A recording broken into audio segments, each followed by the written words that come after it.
La Fiesta del Libro y la Cultura 2013 y la Universidad de Antioquia les dan la bienvenida al conversatorio El Mejor Oficio del Mundo. Bienvenidos. Buenos días. Es muy raro hacer un conversatorio con 8 invitados. Esto tiene una explicación. La explicación, en primer lugar, es Gabriel García Márquez. Las personas que están aquí hacen parte de un proceso iniciado y liderado por Gabriel García Márquez, que es el de su fundación, la que yo dirijo, la fundación antes llamada solamente Nuevo Periodismo Iberoamericano, ahora lleva el nombre de nuestro fundador y maestro, y son maestros de nuestros talleres y son acompañantes en muchos sentidos.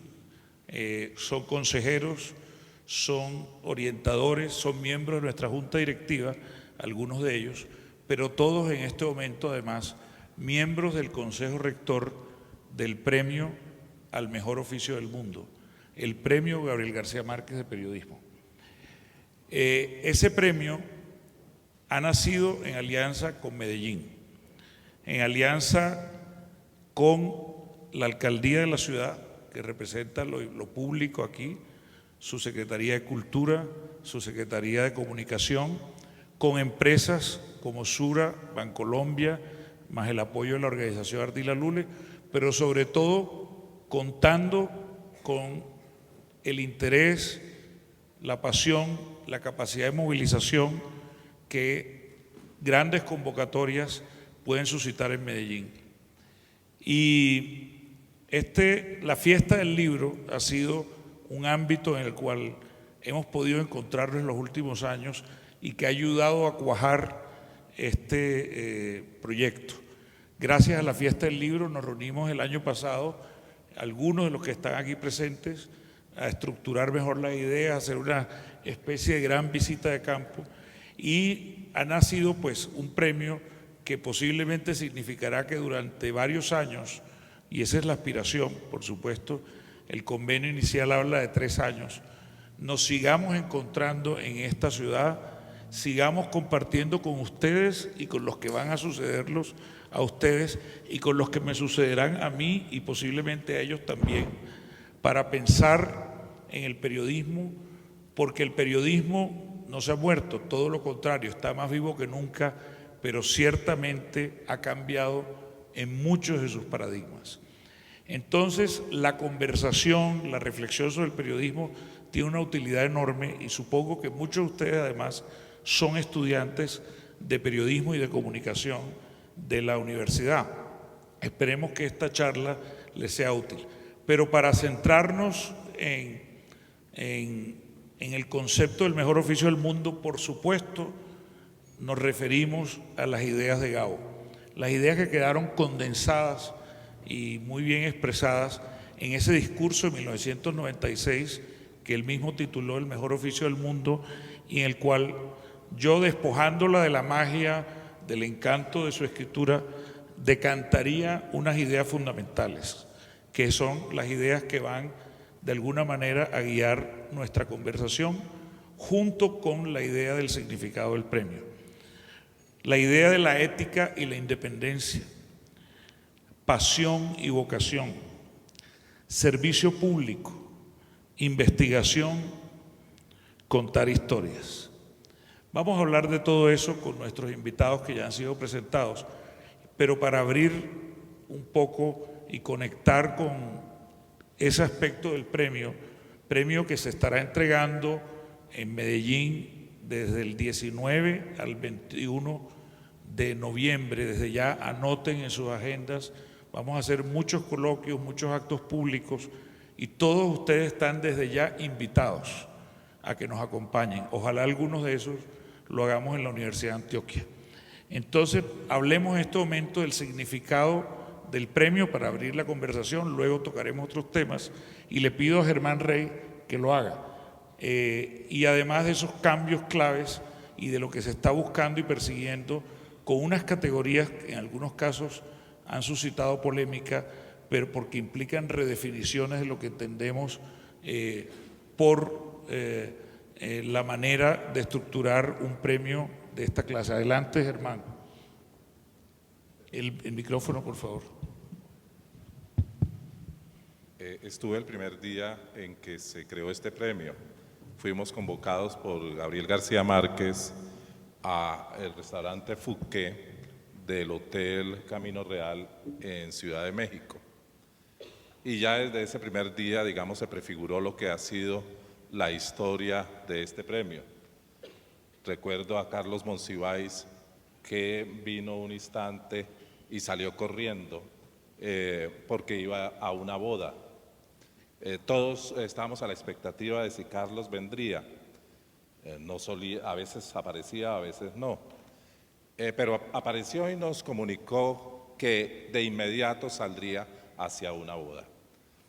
Lo mejor, una de las cosas estupendas de ese día fue que Carlos regresó. Carlos se iba, no se sabía si regresaba. Ese día regresó y nos contó con lujo de detalles, con el humor que rebosaba, que el acto central de la boda había sido el discurso, la homilía del cura, que se había centrado fundamentalmente en recomendarle a los contrayentes, gastó media hora en eso, que no fuera, que el tema de la familia, de los hijos, de las generaciones que vendrían.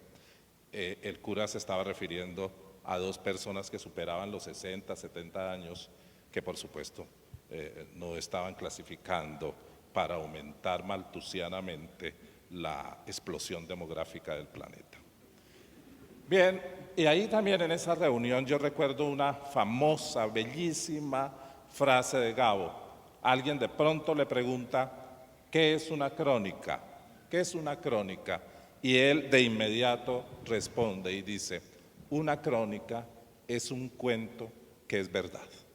Esto me parece que es una condensación extraordinaria de lo que es ser cronista, porque claro, un cuento que es cuento y no puede ser verdad es un cuento, y ahí se diferencia de una crónica que tiene que ser verdad.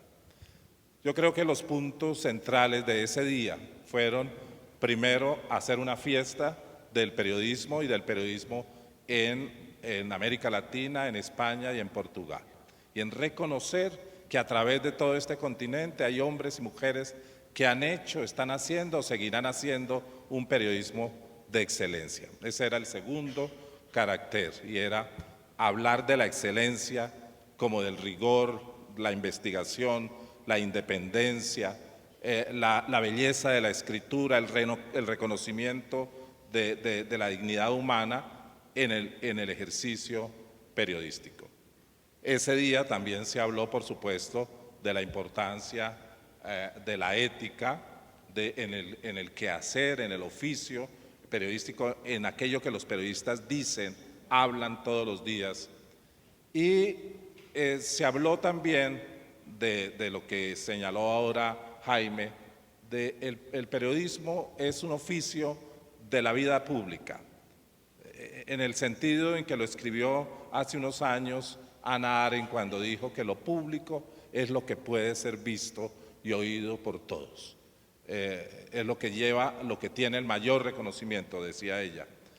Pues bien, los que escriben aquí, porque yo soy el mosco en leche, de aquí para allá hay una cierta frontera. Yo no soy un periodista, pero yo he convivido con los periodistas. Admiro cómo se atreven a representar las realidades de un mundo que cambia. Admiro la valentía que tienen para contarnos ciertas cosas que de otra manera no sabríamos. Admiro la capacidad que tienen para hablar de ese mundo de una manera que nos emociona, de una manera que nos apasiona. Ese día, yo creo, ya se sentaban las bases de lo que es el significado y el sentido de este premio.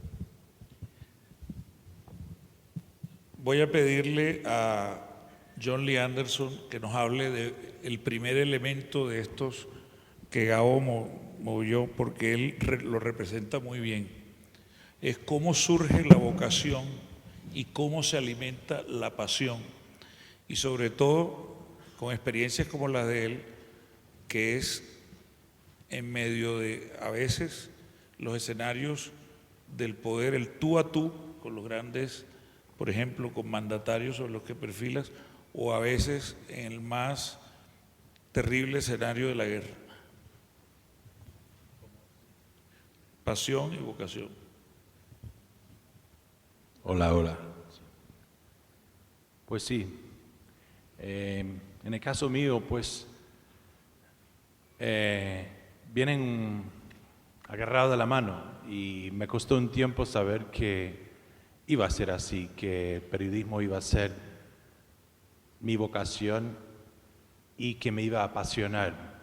Sabía desde muy chico que quería ser explorador, que quería ser aventurero, que quería experimentar el mundo de primera mano y experimentar todas las emociones y más extremas posibles. Eso era un poco mi canon, mi lista de cosas por hacer en la vida. Y tenía la suerte de crecer en una familia en donde había un culto a los libros. Mi madre escribía cuentos para niños y nos contaba historias todas las noches antes de dormir. O sea, desde muy chico, inclusive antes que tuviéramos una televisión en la casa, adquirí ese amor para el lenguaje, para comunicarme, para contar historias, creo. Ese de contar un cuento como es el gran refrán de Gabo, y también dicho de forma tan sencilla y campechana que nos entendamos todo, es algo que me cala muy, muy naturalmente y profundo a mí, porque así fue también.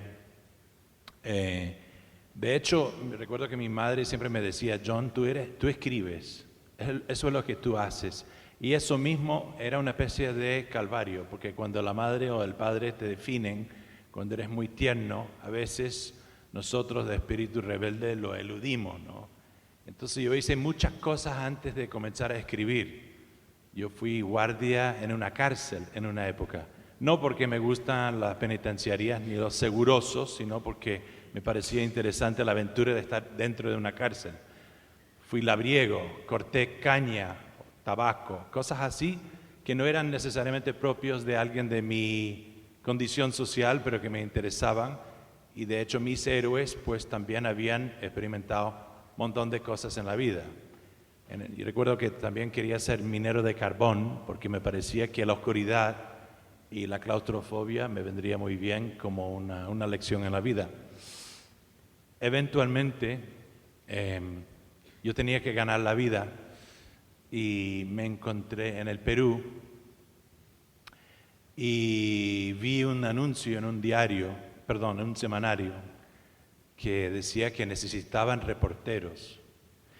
Ahora, yo no era reportero ni mucho menos. Había tenido un pequeño periódico de barrio cuando tenía 9 años y había trabajado un día en el periódico de la universidad antes de escapar. No me gustó la asignatura que me dieron. Me dijeron, yo pensé que como reportero en la universidad iba a poder tener la libertad de hacer lo que me daba la gana. Pero la primera misión que me dieron era de averiguar por qué las pelotas de tenis desaparecían de la cancha de tenis de la universidad. Y me parecía tan ridícula y absurda la misión que hice media vuelta y nunca volví más al despacho del editor de la universidad. Y pasaron un par de años más, un poco de aventura y eso, hasta que me encontré en Perú y vi este anuncio. Y recuerdo que me presenté ante el editor, un hombre ya de mi edad ahora, experimentado, y me dijo, bueno, total, ¿eres reportero? Y dije, no, pero sé contar historias y no. ¿Y qué has hecho? Bueno, me oyó las experiencias y me hizo sentar en una sala de conferencia. Me dijo, escríbelas, las publicamos. Si están buenas, las publicamos. Me hizo sentar en la sala de conferencias durante no sé, estuve ahí como 3 semanas escribiendo. Lo que me salieron eran crónicas de 3 o 4 recorridos que había hecho en las Amazonas del Perú, lugares. Y lo que me salieron de ahí eran crónicas cargadas de detalle, de lugares que me fascinaban y que cuyo sentido todavía no había, o sea, no había percatado del sentido de esos viajes hasta que me puse a escribirlas. Y poco a poco se los fueron puliendo y publicando. Y fíjate que ver mi nombre impreso ahí en el semanario, con mis fotos y mis palabras ahí, era tan emocionante. Menos emocionante, digamos, era la gratificación del ego de ver mi nombre impreso ahí, era de ver las historias compartidas ante un público y que otras personas aparentemente los valorizaban y que tenían algún sentido más allá del simple hecho de haberlos vivido.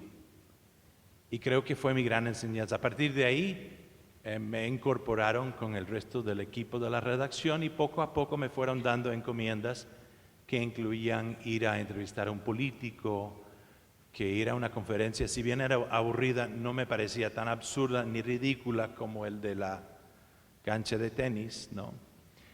Y poco a poco fui adquiriendo el oficio. Y yo estaba enganchado. Y recuerdo que me pagaban una miseria y yo estaba feliz de la vida. Yo no podía, o sea, yo no tenía dinero con el sueldo que me daban para más de un cuarto, ya no un apartamento, sino un cuarto, ¿no? Y no podía tomar bus o colectivo. O sea, yo estaba mísero, pero feliz. Y de ahí en adelante ha sido pues mi vocación. Y la vocación que me ha apasionado. Es decir, creo que cada uno lo encuentra. Alguna gente lo encuentra vendiendo carros, ¿no? Otra gente se mueren por, qué sé yo, cantar en público. Y algunos de nosotros, bichos raros, pues nos morimos por contar historias y contarlas bien. Y en algunos casos se convierte en más que una afición, según el ámbito que uno cubre. En el caso mío, pues sí, cubro las cosas un poco más duras, ¿no? Política, conflicto. Entonces, a través de los años también supongo que hay algo más adquirido ahí, que es un poco el sentimiento del deber público, la vocación, de que uno no escribe solamente para entretener, sino para incidir en el tiempo de uno, ojalá, y de intentar lograr comunicar las realidades más crudas, más escondidas a veces y más controvertidas a un público a la expectativa, ¿no? Como a la familia de uno que está en casa y no sabe lo que está pasando allá afuera, la intemperie, donde uno anda. Es un poco un deber mayor, pero eso viene con el tiempo. Primero está el espíritu de la inquietud de conocer y participar en la historia del tiempo de uno, ¿no? Y luego viene la vocación, la pasión y finalmente el deber. Y todo se viene de la mano. En el caso mío. Muy bien. Vamos a pasar a este lado a hablar con alguien de la noción de independencia que es tan fundamental. Y me refiero a Carlos Fernando Chamorro. Por supuesto, la manera como Carlos Fernando Chamorro llega al periodismo es muy distinta a la de John. Él pertenece a una familia de periodistas. Su padre fue un mártir de la libertad de expresión y en la historia de esa verdadera saga siempre la política y el periodismo han ido de la mano. Pero él se distinguió por hacer las cosas de otra manera. No solo dirigió el diario Barricada con el movimiento que era, podríamos llamar que era un momento de periodismo militante con el sandinismo, sino que luego se desmarcó del sandinismo hacia la independencia periodística y ha creado sus propios medios. ¿Cómo es mantener la independencia? ¿Cómo es hacerlo en un país como Nicaragua, un contexto como Centroamérica? ¿Cuál es el costo de la independencia? Yo soy un periodista de vocación tardía, porque por las circunstancias que explicaba Jaime, teniendo un padre periodista a quien admiraba mucho y que tenía mucha influencia en mi vida, pues nunca quise crecer bajo su sombra y quizás por eso me autocensuré y me enfoqué en otras cosas. Quise ser economista, estudié economía y al momento en que se produce el asesinato de mi padre, entré al periodismo por una vocación inicialmente política, porque quería incidir en un periódico que tenía una enorme influencia en mi país para contribuir al derrocamiento de la dictadura de Somoza. Me metí al periodismo y me metí simultáneamente a la política como militante del Frente Sandinista, que en ese momento encabezaba un proceso de transformación revolucionaria y cambio radical en Nicaragua. El resultado de eso fue que me convertí en un híbrido, después del triunfo de la Revolución de Nicaragua, en un periodista, militante político, que dirigió un periódico partidario, representante del Frente Sandinista y de la Revolución. Y posiblemente en esa contradicción entre la militancia política y el oficio del periodismo fue que nació mi verdadera vocación tardía, unos 5, 8, 10 años después, de la cual logré sobrevivir para, de alguna manera, definir con convicción que el periodismo, para ser verdadero, para realmente servir a la verdad, no podía estar atado a intereses, ya sea partidarios o intereses de tipo económico o gubernamentales. A partir del año 94, cuando yo fui despedido del diario Barricada, inicié otra etapa, intentando construir pequeños medios de comunicación independientes en la televisión, en la prensa escrita, eventualmente en el periodismo digital.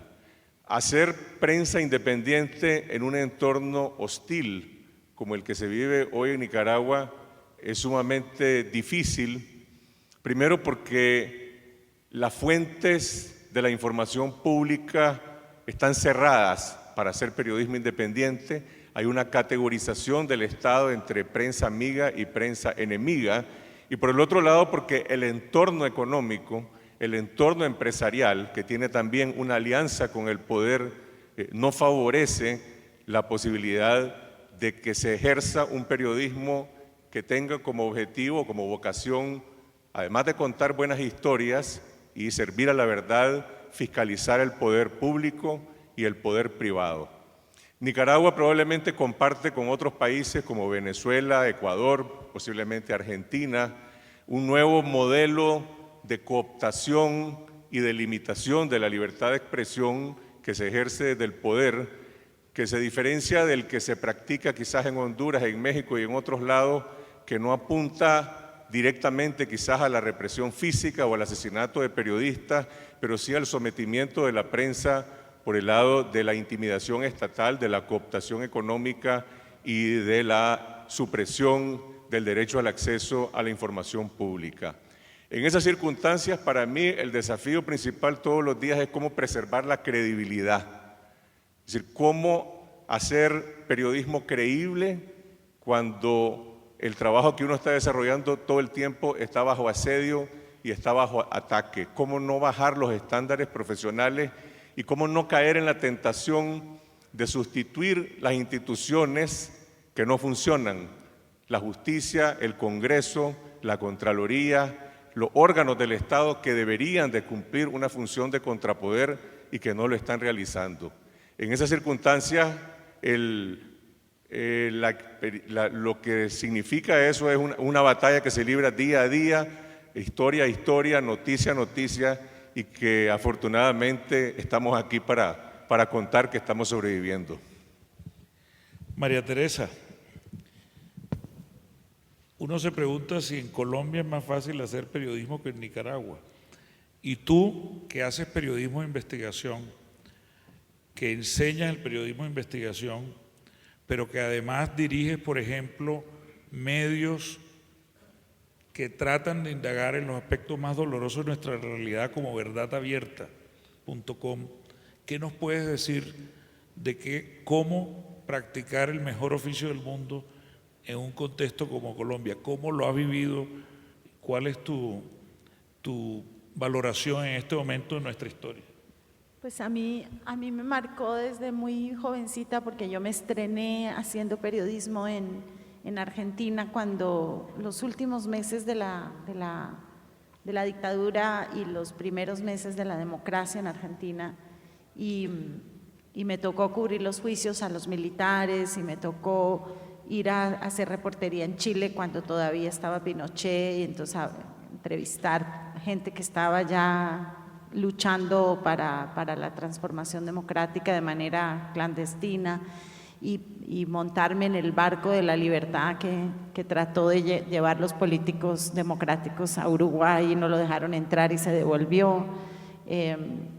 Estaba embarazada de mi primer hijo, me acuerdo, y vomité todo el barco de la libertad de ida y de regreso.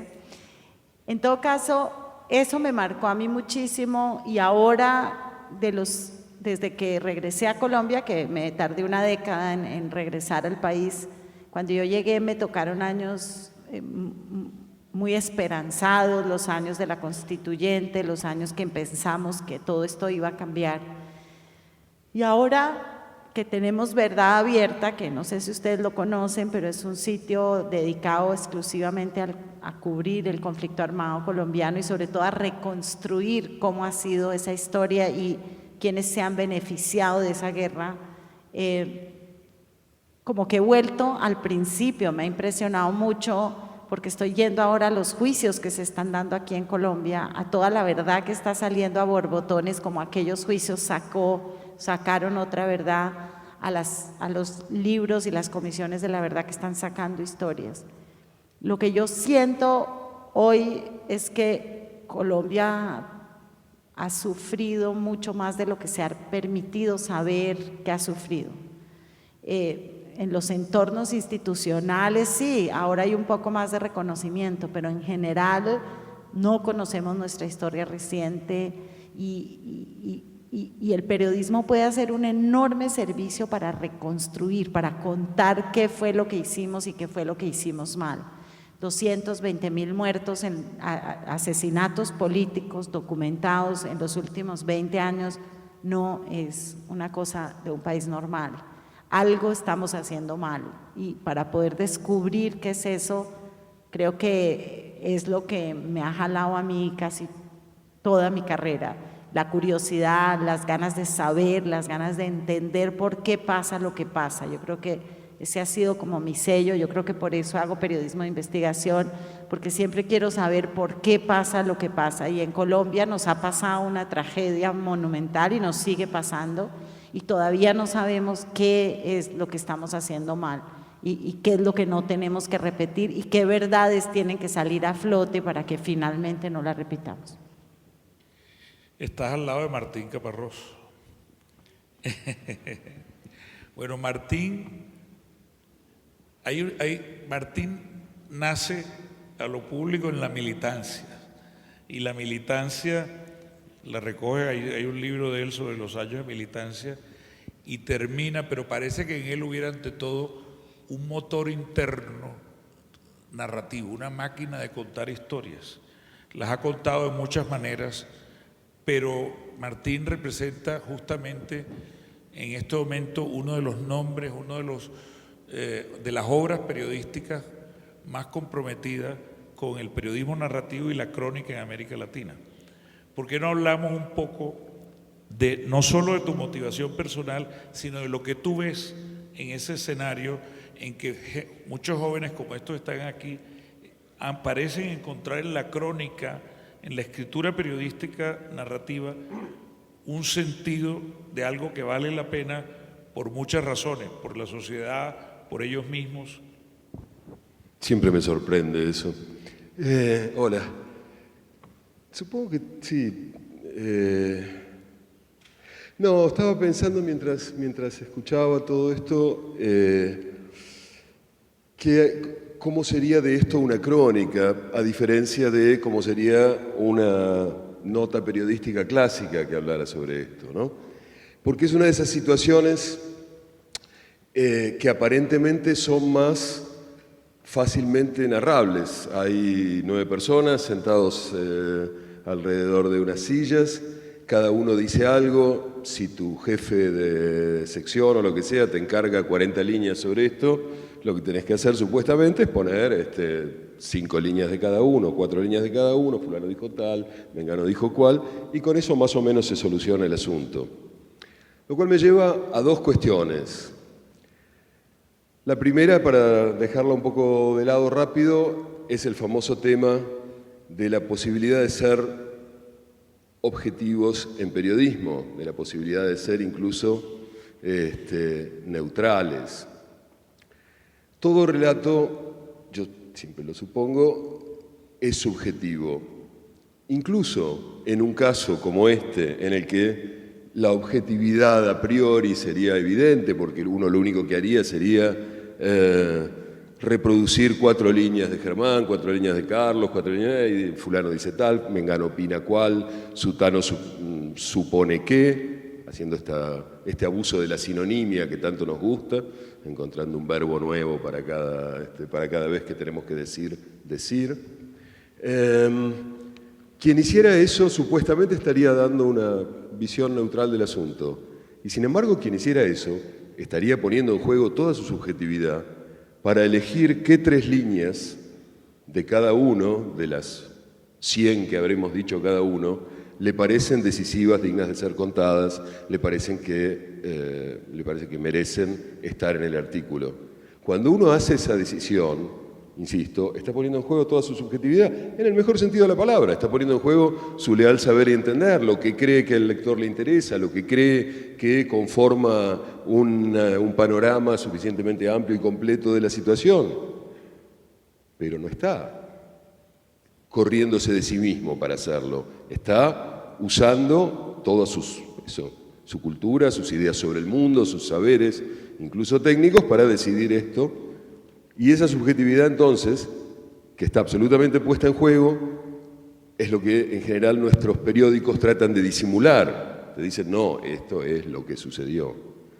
La crónica, en cambio, lo que hace, entre otras cosas, es ser honesta en este sentido y decir, esa subjetividad existe, esa subjetividad siempre está.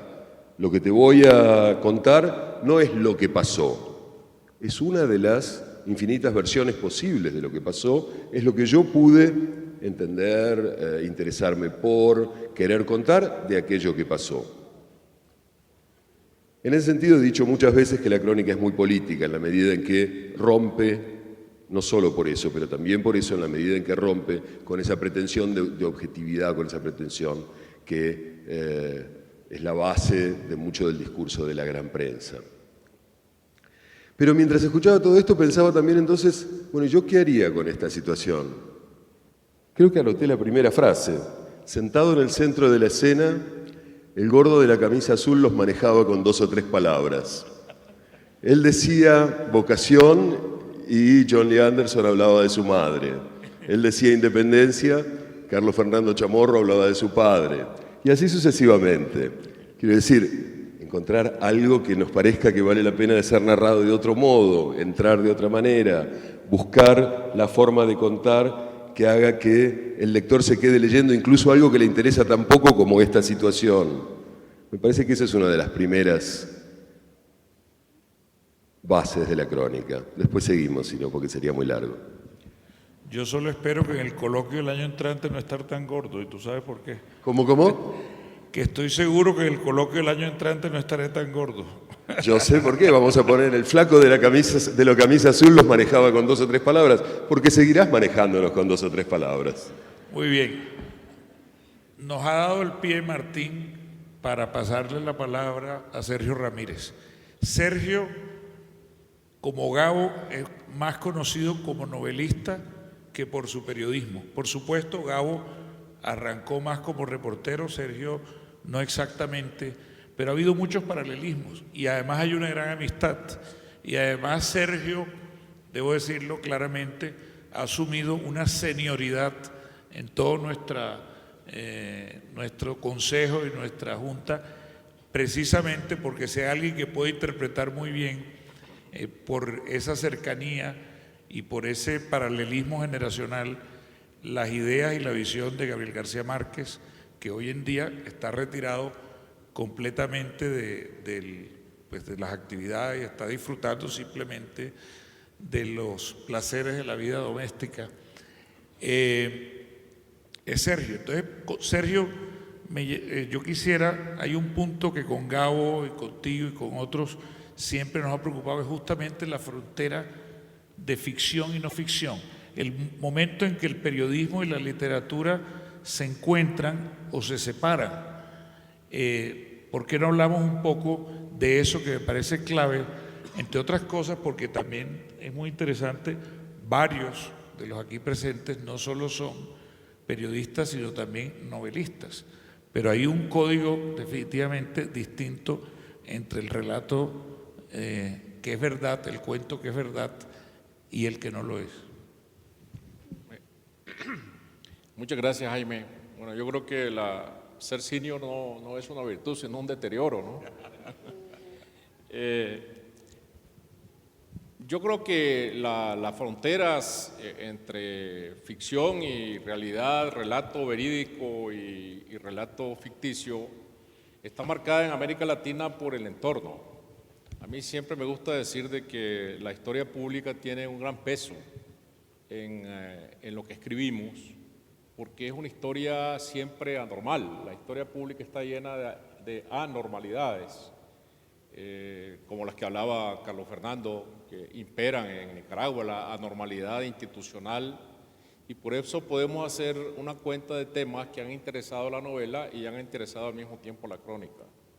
Desde las dictaduras militares del siglo XX, dictaduras folclóricas unas, las de Centroamérica, dictaduras científicas, las del Cono Sur, cuando se mandaba a desaparecer a la gente con computadoras, de las listas que estaban en los ordenadores.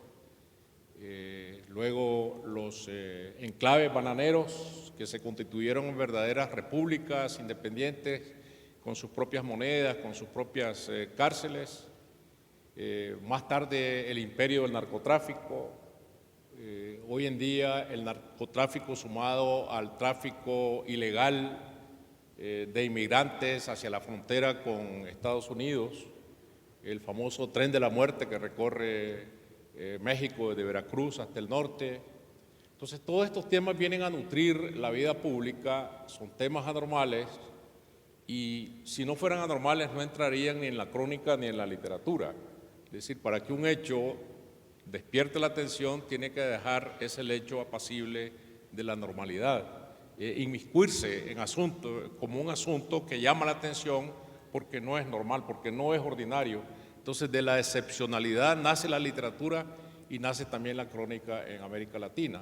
Entonces, por lo tanto, lo que siempre ha ido junto es la voluntad literaria que tiene un texto y la necesidad que existe en ese texto de contar realidades, sea que hay un ramal que va a dar hacia la ficción y otro ramal que va a dar hacia la realidad propiamente. Y nuestros primeros cronistas, los cronistas de India, fueron también literatos, fueron soldados y literatos, como el caso clásico de Bernal Díaz del Castillo. Pero cuando nosotros buscamos la verdad en una crónica, también estamos buscando la belleza.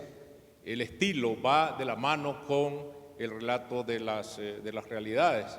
Y por eso es que para mí en determinado momento la ficción y la no ficción se juntan en la crónica y yo principalmente como escritor de ficciones acudo a el método del reportaje periodístico para contar mentiras. Y el método del relato periodístico me sirve para tomar distancia de los hechos ficticios o reales o mezclados que yo quiero narrar. Lo que uno debe procurar como escritor siempre es que el lector no descubra dónde comienza la realidad y dónde termina la mentira o viceversa. Uno tiene que hacer una soldadura, soldar dos láminas, pero luego tiene que pulir esmeradamente la superficie para que sea tersa, para que tenga el mismo brillo y el lector no note nunca dónde la verdad comienza y dónde termina la mentira. Me parece que el arte de la ficción y de la no ficción se junta allí y cuando el lector quiere descubrir dónde está esa juntura, tiene que fracasar siempre y ese es el triunfo del escritor. Vamos a seguir con los paralelismos. Héctor Abad también es más conocido que nada por su por sus novelas. Pero Héctor Abad también hace periodismo, cada vez más, ¿verdad? Eso sí nos estamos dando cuenta que ya el año pasado hizo unas crónicas en el Amazonas, el año pasado, ¿no? Que las publicaste, tú te fuiste al Amazonas y estás incursionando en la crónica, pero sobre todo se ha caracterizado por hacer otra dimensión que realmente obedece a otros, o que exige un cambio de enfoque al hablar del mejor oficio del mundo, que es el comentario y la opinión. Y allí se encuentra también con una tradición, que es la del propio Gao, que empezó escribiendo columnas. Tú además has hecho un extraordinario ensayo que está en nuestro libro Gao Periodista sobre ese primer periodo de García Márquez, que hace unas columnas, hace periodismo de opinión narrativo, por decirlo de alguna manera, echando cuentos. Tú también echas cuentos en las columnas, pero también echas unos vainazos tremendos cuando corresponde. ¿Cómo es hacer periodismo de opinión? ¿Cómo es hacerlo en un contexto como Colombia? ¿Y cómo es esa también relación para ti entre literatura y oficio en el lado de la opinión? Bueno, yo quiero tirarme en la crónica de Caparrós. Yo no voy a obedecer, no voy a obedecerle a Jaime, voy a contestar otra cosa, lo que yo quiera. Muy bien, eso me gusta. Eso se llama independencia. Una vez el expresidente Uribe dijo que había dos tipos de personas, las que mandaban y las que obedecían. Yo creo que el periodista es una persona que no quiere ni mandar ni obedecer. Yo no quiero ni mandar ni obedecer. Yo quiero dudar de todo lo que me dicen. Yo soy básicamente una persona escéptica, y escéptico etimológicamente es el que mira para todos los lados. Por ejemplo, cuando Caparrós decía ahora que iba a escribir una crónica, empezó diciendo: aquí hay 9 personas sentadas. Supongamos que no haya una cámara y que esto lo estén transmitiendo por radio. Hay 9 personas sentadas. Yo diría, eso corresponde a una verdad bastante objetiva. Y él añadió, sentadas alrededor de unas sillas. 9 personas sentadas alrededor de unas sillas. Yo vería ahí unas sillas puestas y 9 personas aquí sentados en el suelo si lo estuviera oyendo por radio. Estás editándolo. Estoy diciendo que esa frase es una frase muy inexacta. Claro, uno habla de una manera mucho más imprecisa a cómo escribe. Pero yo tengo cierta ilusión de objetividad. No creo que cualquier descripción de lo que pase aquí sea idéntica. Creo que 9 personas sentadas es una descripción buena y objetiva, pero alrededor de unas sillas es una descripción pésima, porque no estamos sentados alrededor de unas sillas. Bueno, si mucho las sillas forman un semicírculo y a lo mejor por ahí van las cosas. Yo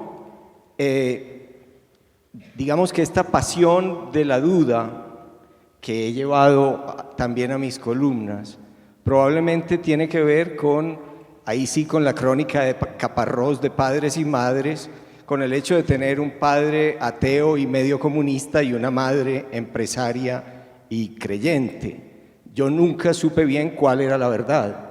A veces estaba de acuerdo con el ateo comunista y a veces con la empresaria creyente, ultracreyente.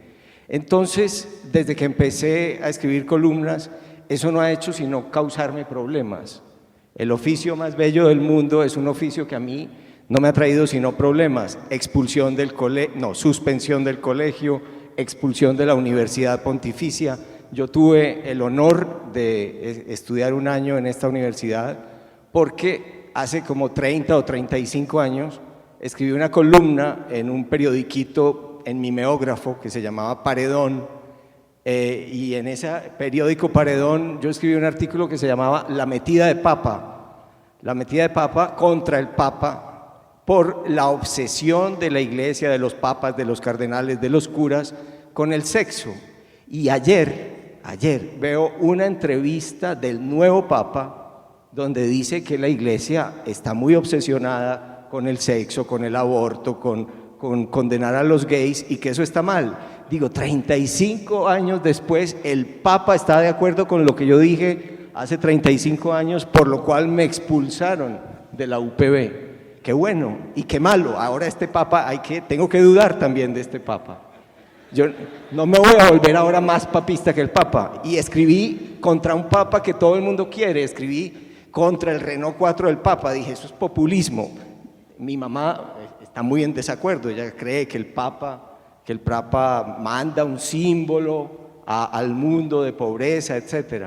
Pero yo creo que el deber mío, mi maestro se murió hace un año, mi maestro en el periodismo, Alberto Aguirre, y él decía, él entraba a un sitio y decía, ¿de qué están hablando para contradecir? Yo no quiero ser como él porque yo no soy obediente, pero esa faceta de dudar, de dudar de todo, de que si en la Universidad de Antioquia todos están diciendo abajo el TLC, contra los gringos, fuera los gringos de la universidad, porque los campesinos están muriéndose de hambre, entonces yo digo, pero es que antes del TLC los campesinos estaban perfectos, ¿ok? Yo no veo a los campesinos colombianos de antes del TLC viviendo así en la opulencia.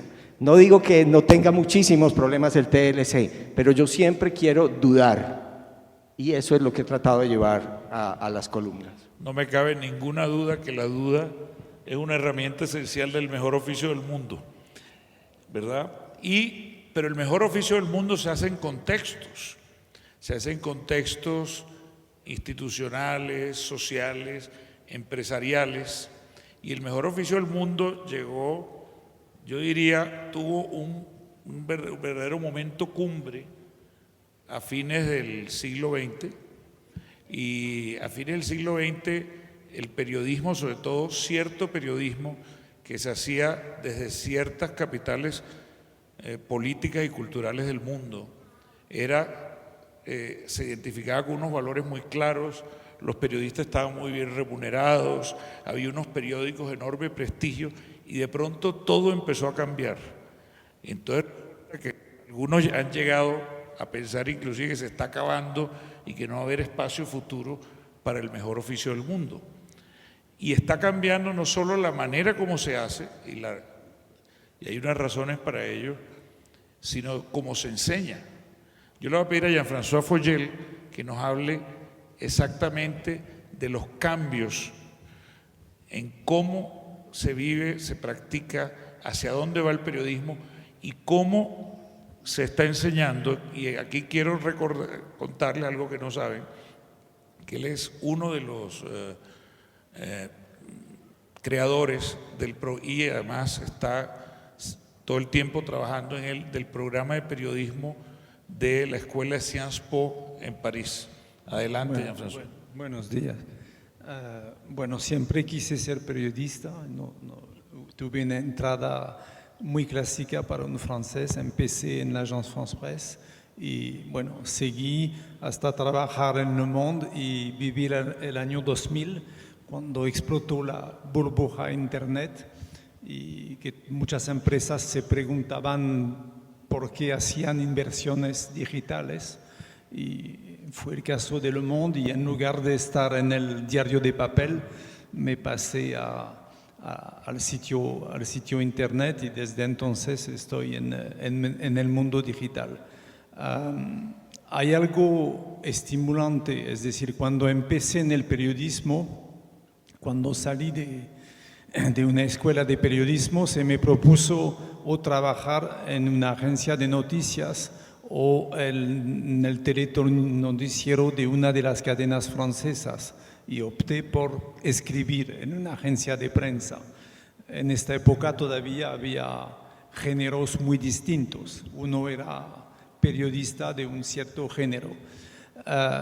En 2000, cuando tuve que meterme en el mundo digital, empecé a seguir una serie de rupturas tecnológicas extrañas, porque el mejor oficio del mundo sigue siendo el mejor oficio, sigue siendo basado en la capacidad de buscar hechos, de agrupar los hechos en algo que tiene sentido, en la capacidad de narración, pero se produjeron cambios que hacen que ahora el periodismo es el mejor oficio digitalizado del mundo y tenemos que aguantar cambios recientes. Cuando yo digo cambios recientes, voy a apuntar a cosas que todos conocen y muy recientes.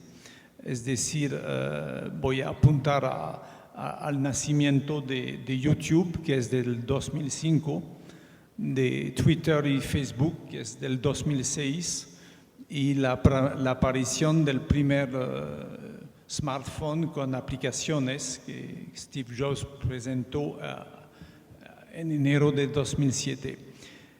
¿Por qué esto provoca cambios fuertes en el periodismo? Bueno, por una razón sencilla, es que cada uno de estos elementos provoca una ruptura que se ve en la sala de redacción. YouTube, en mi opinión, es la aparición de una fractura en la frontera que había entre el texto y la imagen.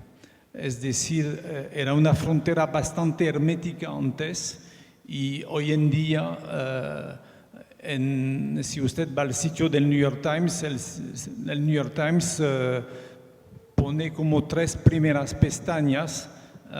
Primero, la pestaña de la homepage, segundo, la del diario del día y tercera pestaña, el video. El New York Times pretende hacer televisión y si usted va a los sitios de las grandes cadenas de televisión, van a encontrar, por supuesto, artículos y contenidos distintos que no son propiamente de un canal clásico de televisión. Supongo que muchos de ustedes como estudiantes piden escribiendo texto una información a un motor de búsqueda y al recibir la respuesta van a ver un video, es decir, hacen la pregunta en texto y la respuesta viene en imagen y la cosa no plantea problema, puede funcionar. Entonces, esto es el primer cambio que hay que aguantar, ese debilitamiento de la frontera entre texto e imagen, que antes eran 2 mundos bien apartados. Cuando aparece Twitter, hay una cosa extraña, es que antes siempre había el tiempo de los hechos y después el tiempo de las noticias. Había el tiempo del evento y el momento del tratamiento periodístico. Y sin que desaparezca nada de lo que había antes, la larga crónica que viene después, el artículo bien cuidado, la encuesta, también hay un trabajo periodístico que es síncrono con los hechos y eso modifica hondamente la manera de acercarse a los eventos en una redacción. Tercer punto, es claro que con las redes sociales, con la aparición de Facebook, hay una otra manera de relacionarse con los lectores o con los oyentes o con la audiencia de manera global de un medio de comunicación. De pronto, un periodista puede recibir críticas o a veces elogios, medidas de manifestaciones de apoyos o preguntas de manera directa. Había una moda del community manager hace unos años, ahora sabemos que cada periodista es el community manager que cuida su propia creación. Entonces, esto es otro cambio reciente y fuerte. El último es que cuando aparece el iPhone, que fue el primer smartphone, aparecen las aplicaciones. ¿Y qué son las aplicaciones? Sino que son código. Es un código informático muy simpático que se puede manipular con el dedo, pero en realidad es un código, es decir, una pieza de lenguaje informático que provoca una acción y una sola, de manera que no es ambigua. Si vemos esos cambios bastante recientes, se notan en la evolución y la formación de todos los periodistas.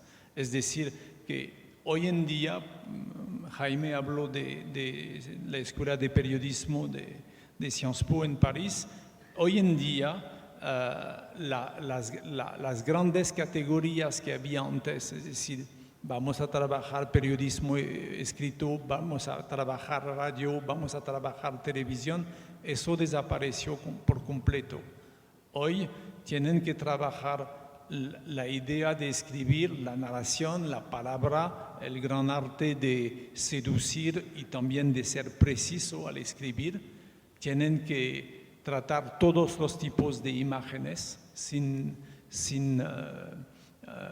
limitaciones, hacen fotografías, hacen video y tienen que meterse en todo esto. Tienen que dominar la relación con la audiencia, es decir, entender cómo funciona el círculo y la circulación de los contenidos. Y por fin, por primera vez este año, pero hay otras escuelas que lo hacen, como Columbia en Nueva York, tienen que seguir cursos de idiomas informáticos, es decir, 30, 40 horas.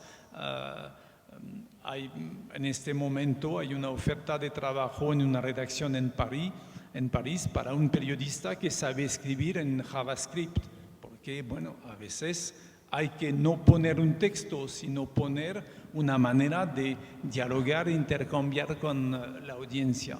Entonces, sigue siendo el mejor oficio del mundo, pero por desgracia para ustedes, o quizás por suerte, le toca entrar en el periodismo en el momento de la reinvención completa de un oficio, es decir, el momento en que se guarda la tradición y también se abren nuevos territorios. Yo quiero pedirle a Jean-François que nos se refiera a un punto en particular, que son las categorías del premio Gabriel García Márquez de Periodismo, que entregaremos en Medellín el 19, 20 y 21 de noviembre. Desde ya, por cierto, tomen nota, vamos a tener el día 19 4 talleres abiertos a estudiantes y periodistas locales, comunitarios de Medellín, en los cuales vamos a tratar, los talleres van a estar organizados alrededor de las categorías del premio. Son 5. Aparte de eso habrá muchos coloquios, todo eso se anunciará en su momento entre la Alcaldía, Secretaría de Cultura, la Fundación, y están, insisto, desde ya invitados. Y hay 1.379 inscripciones que están poniendo a trabajar en este momento 3 rondas de prejurados en cada categoría. Están filtrando para llegar hasta los 3 trabajos que serán 2 finalistas y 1 ganador.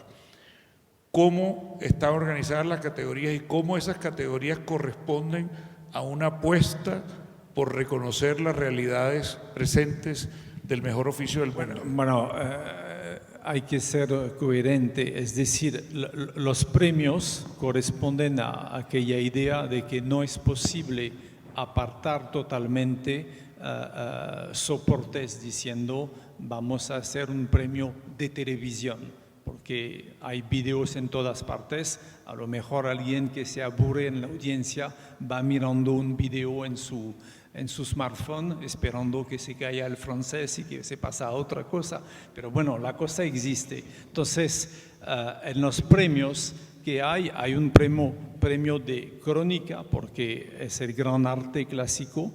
Hay un premio de imagen periodística, pero hay imágenes en todas partes y podemos ver una mezcla, a lo mejor en un momento, de algo de video, de algo de fotografía, de algo de un web documental, bueno, y todo esto mezclado. Entonces hay que pensar las personas que utilizan la imagen para la expresión periodística. Y claro que tenemos un premio de innovación. Y no hay que pensar que vamos a recompensar un técnico, sino que vamos a recompensar a alguien que se plantea cómo innovar, y puede ser siempre tiene que ser la mezcla de un formato periodístico, es decir, la transmisión ordenada de un contenido, y también quizás la invención de un nuevo soporte, de una nueva aplicación, de un nuevo formato. Nos parece obvio la idea del blog, y el blog periodístico es una categoría obvia. Bueno, he visto aparecer los blogs, y el blog al principio la gente hablaba como de una cosa tecnológica. No, el blog es una sucesión ordenada de contenidos por una persona que puede tener una visión periodística, y muchas veces la tiene y la cosa funciona. Entonces, esto explica por qué los premios que y estoy seguro que seremos muy copiados, los premios que vamos a entregar no corresponden a soportes clásicos, sino manera de ubicarse dentro de este mundo renovado que es el periodismo en este momento. Y hay una categoría de excelencia también. Sí, bueno, esto corresponde a la visión del maestro Gabo y que creó la fundación para la idea clara de hacer que el periodismo en América Latina sea lo mejor. Entonces hay una categoría de excelencia que abarca todo, el abanico de las posibilidades está totalmente abierto, y es una categoría para recompensar o un grupo periodístico, un grupo de periodistas, mejor dicho, o una persona que por su trayectoria, por su práctica, caben dentro del concepto de la excelencia. Bien, solo quiero, para cerrar este tema de esta invitación, hacer claridad de que efectivamente, como lo empezó a contar, porque él empezó además este coloquio, Germán Rey, este premio ha tenido 2 etapas, 2 vidas. En la primera llevaba el nombre de la institución, se llamaba Premio Nuevo Periodismo, se hacía en alianza con los mexicanos, con Cemex, se entregaba en Monterrey, la verdad en ambientes muy agradables y muy elegantes, pero un poco cerrados, y además de eso tenía esas categorías clásicas, era por medios. Aquí en Medellín, con los nuevos aliados, con la ciudad y sus empresas y los demás apoyos, va a llevar el nombre del fundador, cambia las categorías tal como lo ha explicado Jean-François, ya no corresponden a medios, a maneras de hacer periodismo más bien, y se va a entregar para compartir todos estos casos, todos estos ejemplos con la ciudad, con los estudiantes, con los periodistas, y además lo vamos a transmitir por streaming, etcétera. Una jornada que desde ya los invito a que tengan como algo muy interesante, es la jornada en que cada uno de los finalistas y ganadores presenta el making of, el cómo hizo su trabajo, qué problemas tuvo, qué logros tuvo. Se trata de una verdadera espacio de transmisión de buenas prácticas. Tenemos las preguntas, y hay una pregunta aquí que me parece muy interesante arrancar con ella. ¿Alguna vez se ha desilusionado o se ha arrepentido de hacer periodismo? Contesten los que quieran, pero como algunos sí me obedecen, invito a Martín a que sea el que la conteste. Todo el tiempo. Sería necio hacer algo de lo que uno no se desilusione ni se arrepienta, ¿no? Quiero decir, uno está todo el tiempo pensando, ¿para qué me habré metido en esto? Yo podría haber hecho tantas cosas honestas en la vida. Podría haber hecho cosas incluso que me pagaran por hacer. El misterio es que uno lo sigue haciendo. Y supongo que lo sigue haciendo por varios factores, es obvio. Algunos se mezclaban ya en el relato de John Lee. Por un lado, está claro, está esta especie de módica omnipotencia que consiste en decir, bueno, yo voy a ser el que voy a contar esto, y los que quieran saber cómo es esto lo van a mirar a través de mis ojos. Módica omnipotencia que uno suele disimular y de todas maneras cree un poco en eso, con esta cosa de, bueno, estoy haciendo algo para que todo no sea tan horrible, estoy tratando de hacer algo mínimo para que las cosas sean un poco mejores que lo que son. Entre narcisismo, vocación de servicio, resignación, supongo, ambiciones mediocres y demás, etcétera, yo creo que seguimos haciendo el mejor oficio del mundo. Yo no sé si es el mejor, pero en todo caso yo sí suelo creer que pocos oficios son practicados por gente con más, ¿cómo decirlo?, de manera menos confusa o complicada. Quiero decir, la mayoría de los oficios se hacen o porque uno tiene, qué sé yo, una tradición familiar en la que inscribirse o una empresa familiar en la que trabajar más o menos cómodo, o porque no tiene más remedio, o porque, ¿qué va a hacer? Eso fue lo que le tocó en la vida, o porque cree que puede ganar mucha plata con eso. En el periodismo casi ninguna de estas condiciones se cumplen. En general, uno es periodista porque uno lo decide, no porque hay una empresa, bueno, salvo algún caso raro, pero en general uno es periodista porque lo decide. En general uno sabe que no va a ganar mucha plata con eso. En general uno sabe que podría hacer otras cosas. Y sin embargo lo hace. Entonces esa sí es una condición que siempre me maravilla del periodismo. Está practicada por gente que realmente quiere hacerlo. Y eso, si lo piensan un poco, lo hace un oficio muy particular. Aquí hay una pregunta específicamente para John Lee, de Luis Carlos Padilla Berrío. Dice, ¿qué le dirías a aquel que necesita pasión e inspiración? ¿Qué le dirías a aquel que, ojo, el verbo necesita pasión e inspiración para ejercer el periodismo? Me parece que es parecida a su manera a la pregunta anterior, pero por otro lado. A alguien que lo falta. Que necesita pasión e inspiración. Que es carente de... Eso es lo que el uso del término necesita. Aquí el tema de la precisión. Que está en la profesión equivocada, pues. Esto nos sitúa. Si no lo está... Son ejemplos de una posible respuesta. ¿Qué necesita? Pasión, inspiración, etcétera. Aquí la pregunta dice, léela tú mismo. Esto nos plantea un problema que es el de la precisión. Y yo además de ese, y fíjense cómo la precisión ahorita generó unas divergencias.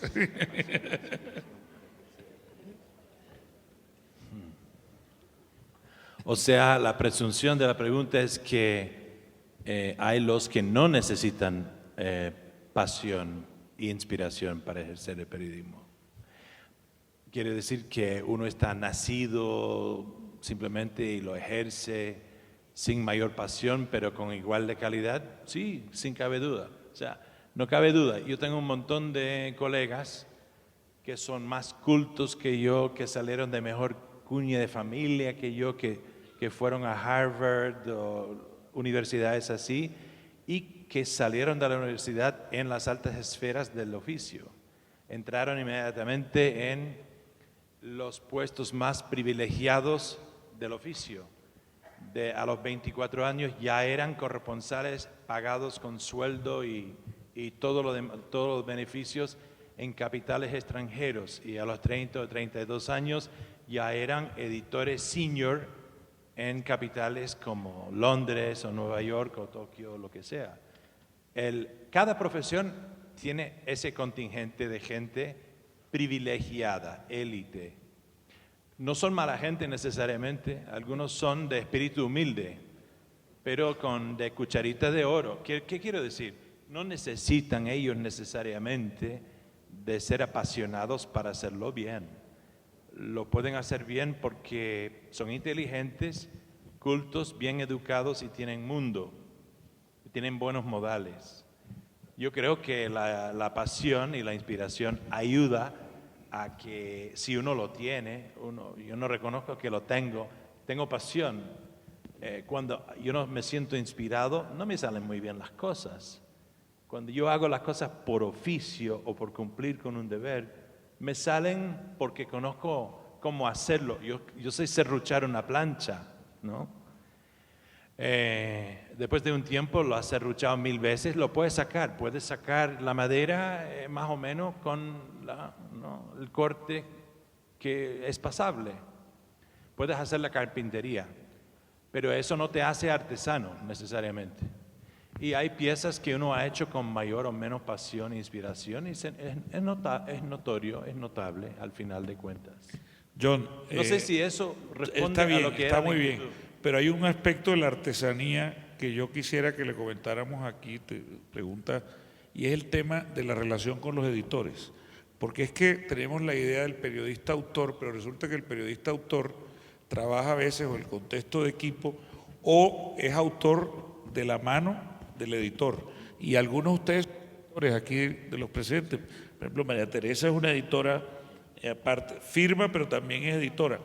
¿Cómo? Me gustaría que tú y luego María Teresa nos hablen de esa relación con los editores, y en tu caso no solo tienes editores, tienes chequeadores de datos, porque parece que también hay un punto muy importante en todo esto que es la idea de precisión y exactitud. Voy a hablar y lo paso a Y María se lo Teresa. pasa a María Teresa. Claro, uno tiene una escuela que sigue, ¿no? En toda la vida. Yo no me siento del todo realizado como periodista, ni escritor, ni hoy en día. Pero digamos, en lo que podría llamar una fase reciente, que fue cuando inicié como reportero en The New Yorker, la revista por la cual trabajo ahora, pues hace 15 años, me tocó una editora que era... que inspiraba terror en todos los demás. Era muy conocida por vilipendiar en la cara a otros en la oficina a tal punto que estallaron en llanto. En el caso mío, fue mi editora de forma muy cercana durante 7 años y la adquirí gran respeto y terror también. Pero en la relación nuestra, también evolucionó, es decir, una vez que yo aprendí cómo manejarla, también entendí que había veces en que yo tenía que colgarla el teléfono y no tener miedo de que yo iba a perder mi puesto, no. Pero para que entiendan, uno escribe un borrador, yo voy, qué sé yo, 2 meses a Angola, vuelvo, me daba cierta libertad en escribir durante un tiempo. Ella sabía que en el caso mío no era de hostigarme, era de decirme, me dejaba hasta a mi aire durante como, recuerdo, casi 3 semanas más o menos. Y entonces recibiría una llamada. John, ¿qué te pasa? ¿Cómo estás? Y yo sabía que era como, me comenzaba a apretar. Y a partir de ahí ya me quería imponer un tiempo en que la mandaba el primer borrador. Para no relatarlo todo, a lo que iba es que en esta relación de escritor, editor, editora, uno tiene un vaivén. Entonces, ella tiene cierta potestad en increparte, en recortarte, en sugerir cambios. Y si uno es muy bruto, de inclusive posesionarse más de la pieza de uno. Entonces es una escuela en que si uno más talante tiene, más dominio tiene sobre la pieza propia. Un editor mezquino, más egocéntrico, menos editor, porque el editor, el oficio es de ser el mentor invisible del escritor, ¿no? Puede posesionarse e inclusive cambiar a su gusto la pieza.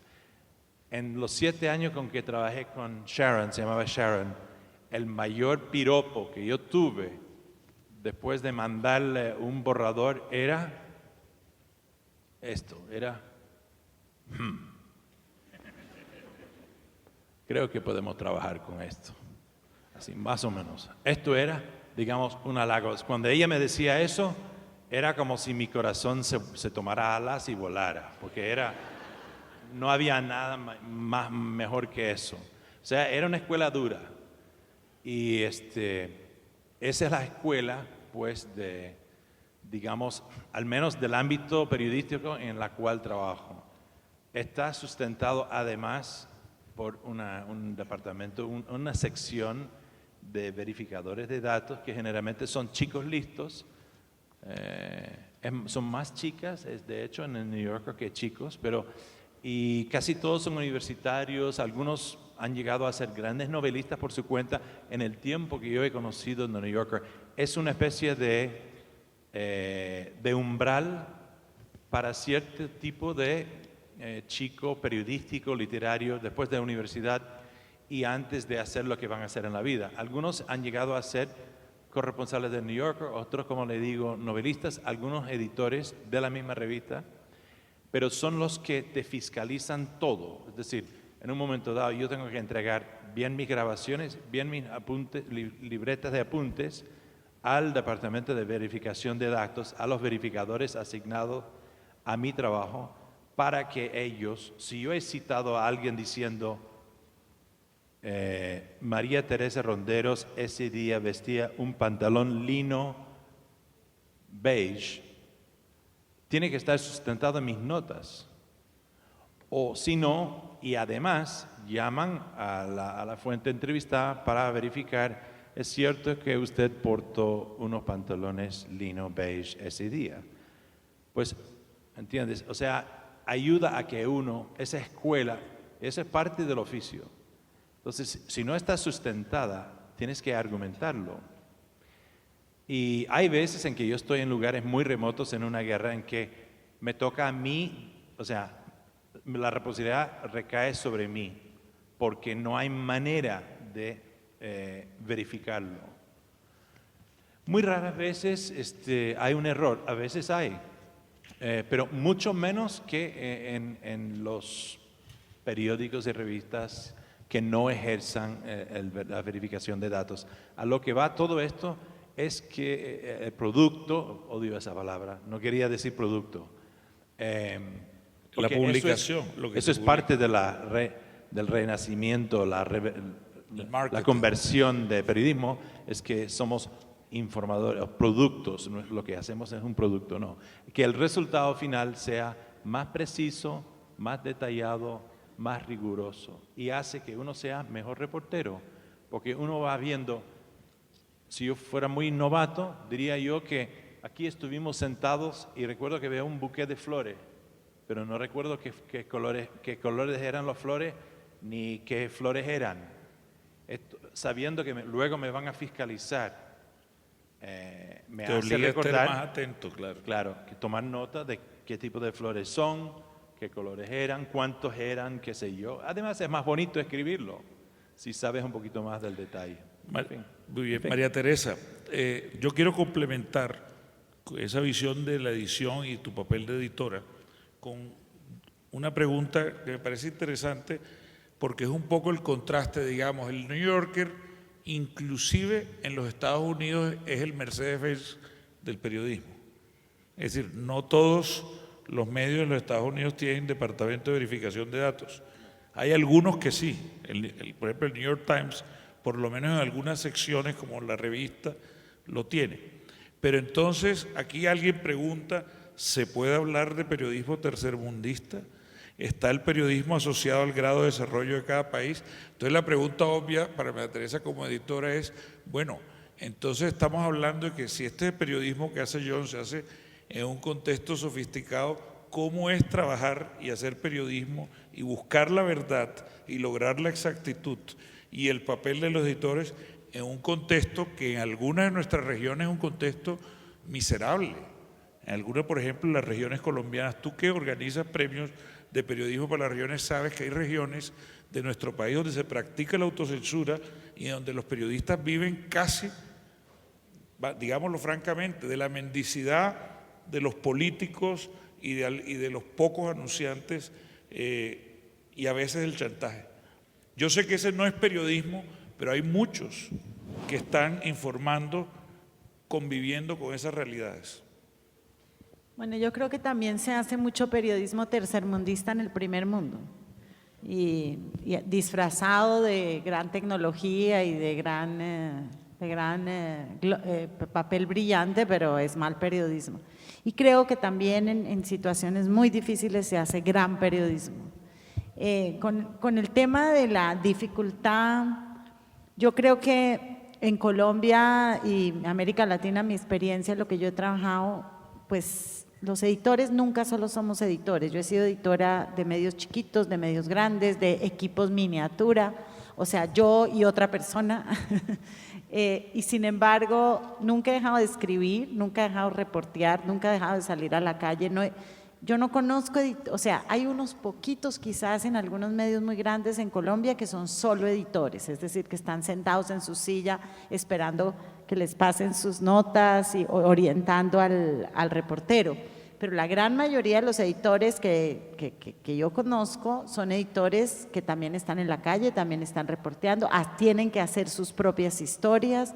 Es más, el director espera que si es un editor no solamente edite el texto de los demás, sino que además cuando escriba mucho mejor que los demás. Y muchas veces la tragedia del editor es que no tiene quien le edite, porque como uno es editor, uno no tiene a quien decirle que le edite. Entonces se vuelve un trabajo también, sobre todo en equipos chiquitos, más horizontal, donde la gente trabaja con otra gente y unos editan a los otros. Es como yo trabajo hoy en día. Yo no publico un texto sin que me lo edite uno de mis colegas con los que yo trabajo en Verdad Abierta y que no son, no nos concebimos como jefes y subalternos, sino como un grupo de colegas que entre todos nos ayudamos a mejorar. Ahora, lo que sí estoy convencida, como decía John Lee, es que si no tienes a alguien que te lea tus textos y te critique y no sacas un poquito de cuero para saber que hay otro con otra mirada que te puede cambiar un texto, digamos, tienes que estar dispuesto a dos cosas. Una, defender lo que tú crees que es la esencia de tu texto con patas y manos, así te cueste el puesto o el jefe le parezca o no le parezca. Lo que tú sabes que viste, nadie te lo va a cambiar. Una vez muy jovencita, tuve una editora en Bogotá de Semana precisamente, y yo había cubierto una protesta que había habido contra el Papa, otro Papa que fue a Argentina en esa época, y ella me cambió el texto y me puso que había habido cientos de miles de personas y yo le dije, no es cierto. Me dijo, pero es que eso decía la agencia de prensa. Le dije, pero yo estuve ahí, la agencia de prensa se equivocó o está mintiendo o tiene intereses políticos. Entonces, eso hay que defenderlo, pero lo que también estar uno muy jovencito cuando tiene un texto se enamora de sus propias frases, y muchas veces son un desastre y digamos el editor es el único que te hace ver que esa frase es un desastre y uno muchas veces de terco cree que no, que así tiene que quedar. Entonces eso lo ayuda a uno a crecer, un buen editor lo ayuda a uno a mejorar, lo ayuda a uno a volverse mucho más riguroso en la reportería. Cuando a uno le devuelve un editor un texto que dice, bueno, ¿y esto dónde pasó? ¿A qué horas pasó? ¿Quién? ¿No? Eso es muy valioso. En Colombia, desafortunadamente, y esto también es mi experiencia, hay pocos buenos editores. Hay editores que son más bien unos tiranos o gente un poco amargosa, que como no es capaz de escribir, entonces termina como frustrada, y un mal editor puede dañar un gran talento, puede volverlo trizas a un gran talento que viene creciendo ahí y el editor es como una plantita que viene creciendo y el editor la aplasta. Y no porque sea fuerte ni exigente, sino porque no mejora los textos, sino los empeora. Y con relación al último punto que dijo Jaime, es cierto que en Colombia muchas veces se trabaja en los medios regionales, en los medios pequeñitos, en la radio, con muchas dificultades. Pero yo creo que ser periodista es como una especie de ser parte de un grupo, de una manada, de una manera de vivir, eso es, de una manera de vivir. Yo lo he dicho mucho y muchos periodistas se quejan de que es que a mí me toca trabajar para la gobernación, me toca recibirle pauta a yo no sé quién, porque si no, no puedo vivir. Me parece que si usted no puede dedicarse a este oficio como es, dedíquese a otra cosa. Yo siempre les digo, pongan un puesto de empanada, no es obligación ser periodista. O sea, uno puede dedicarse a otra cosa, pero si uno quiere ser periodista, uno se las ingenia y yo les digo, aquí hay 20 periodistas que yo les puedo mencionar en este país y en otros países que no tienen plata, que están sin 5, que están en medio de riesgos enormes y sin embargo están haciendo el periodismo que toca y como debe ser. No están sacando disculpas de por qué tienen que vender publireportajes o por qué tienen que… La gente que verdaderamente lo quiere hacer y lo lleva en el alma, lo hace. Lo demás yo creo que son disculpas para tener sacar lo bueno del periodismo, la crema, que es las relaciones públicas, poder entrevistar a todo el mundo, salir en las fotos con los famosos, etcétera, pero no querer asumir los riesgos que lleva la profesión. O sea, solamente quedarse con la crema y no con la carne y no con el hueso. Brevemente, ¿qué has podido observar ayer me hacías un comentario sobre lo que veías en el periodismo comunitario de Medellín a través de un espacio que es el del premio de periodismo regional. El periodismo de Medellín tiene 3 fortalezas enormes que yo he visto a través del premio Semana que acaba de cerrar y que estamos ahora leyendo todos los trabajos y mirándolos y tal. Primero, creo que es el mejor sitio para hacer fotografía y fotoreportería en este país, o por lo menos son los mejores trabajos y los de mejor calidad de Colombia salen de Medellín. Entonces, primera gran cosa. Segunda, hay una cantidad de periodismo comunitario, periodismo en las comunas, periodismo que aquí han ganado periodistas comunitarios con un trabajo excepcional en internet, en prensa escrita, en radio, digamos, muy impresionante. Y la tercera cosa que tiene el periodismo de Medellín en una gran fortaleza, el periodismo documental o el periodismo en video, el periodismo en televisión. Programas como Infrarrojo, programas de Teleantioquia, generalmente están entre los 3, 4, 5 primeros de todos los programas, incluso los nacionales del país. Entonces creo que ahí hay 3 fortalezas muy grandes. Muy bien. Germán Rey, hay una pregunta, de hecho hay 3 que van en el mismo sentido, que es, una dice, ¿se puede seguir hablando del periodismo como oficio? ¿Acaso no es una verdadera profesión? La otra dice, ¿considera necesario estudiar periodismo de forma académica o es más bien un aprendizaje empírico? Y la última, ¿por qué hablan de oficio? ¿No sería mejor, más preciso, definirlo como arte, ya que no lo podemos llamar ciencia?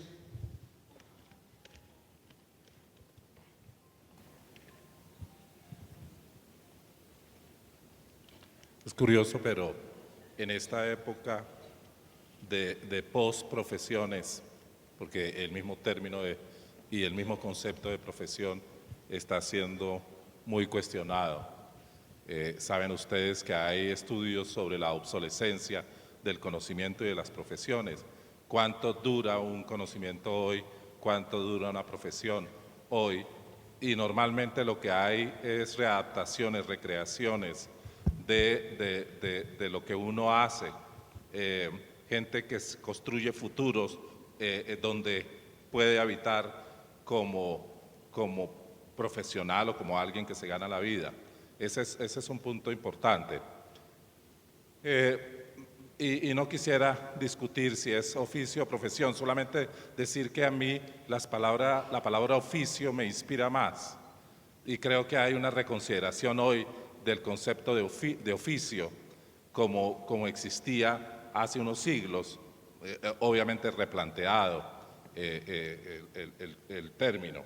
Pero solamente hago un llamamiento acerca de hablar de oficio o hablar de profesión es hoy en día algo que es complicado. Esto se relaciona con el segundo punto acerca de si debe haber un entrenamiento académico. Sobre eso hay mucho debate.